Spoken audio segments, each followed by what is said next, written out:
I'll just touch upon a few points that I strongly believe are very correct in the presentations that you had given.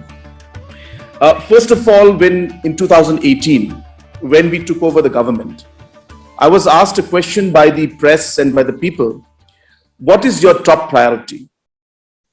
And I told them my top priority is to improve the delivery mechanism, because we have a lot of money that comes in. We have a large number of schemes that come in, but somehow it does not reach the people on time. And somehow the implementation of these schemes also are not done to the level where it needs to be done. So therefore, my one-line answer at that point, and I still stick to that answer of mine, is that we need to improve the delivery mechanism at the grassroots level.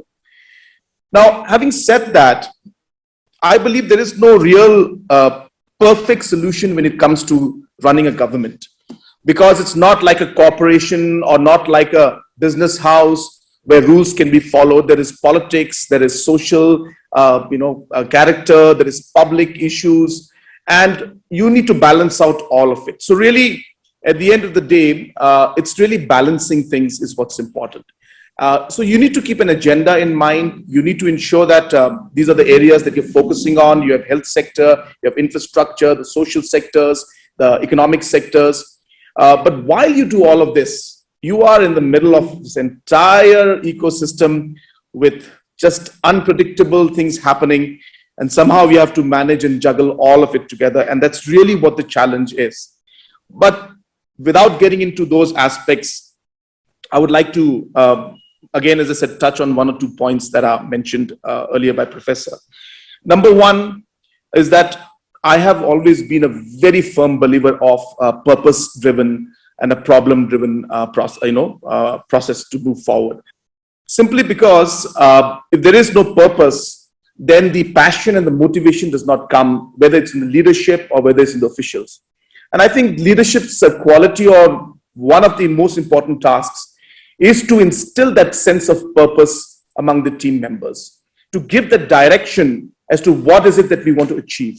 And obviously in the process, when we try to achieve that, identification of the problems is very critical. And I was reading one very successful CEO, he was one of the CEOs from one of the Indian companies. And he said, and somebody had asked him, what is your leadership mantra? So he said, it's very simple. I just find good people and I allow them to do whatever they want. So that's really a very, very powerful mantra. I believe in that myself. And because sometimes you know what the problem is, you know where you want to get, but you don't have the time nor the capacity to, at the end of the day, figure out the solution to every problem. And so therefore, for me also, I've been very clear. I would like my team to be able to, number one, be very motivated, to be very clear about the purpose and the vision that we have, to be able to identify our goals in a very systematic manner, time-bound manner, and then allow them to do what they have to do to find the solution to it. Is that it's not about really coming in with the solution yourself. Really, you have limited capacity.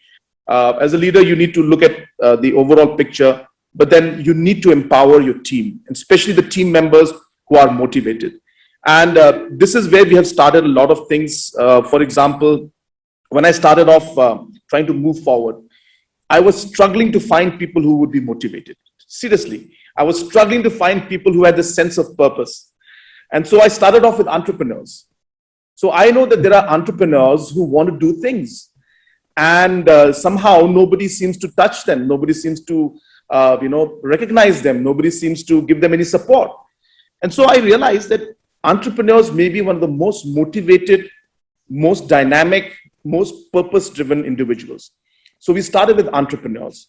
We started recognizing them. We started coming up with specific programs where we started having business plan competitions.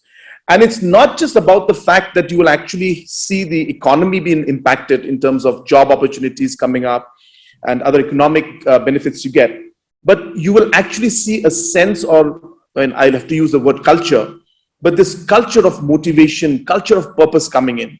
And entrepreneurs can really be, very strong idols for so many individuals. There's another theory or whatever you call it that has come into my mind, that has been really playing around in my mind, is that we have a lot of departments doing a lot of things. And, and sometimes the purpose is the same, but everybody is doing different programs, different schemes, spending double, triple money. So I have come up with this, point when I'm, and again, just trying to analyze the whole thing. So I was, in fact, in the morning, I was talking about it, that it's like creating noise. So what happens is that if one department does something, it's like, one noise is created. Then a second department does something, again, a noise is created. Third department does something, another noise is created. So when you listen to all of these things, it's like a large hodgepodge noise going on. But if you're actually able to synchronize the work that they're doing, if you're able to synchronize the noises that are being made, this noise is then converted into music.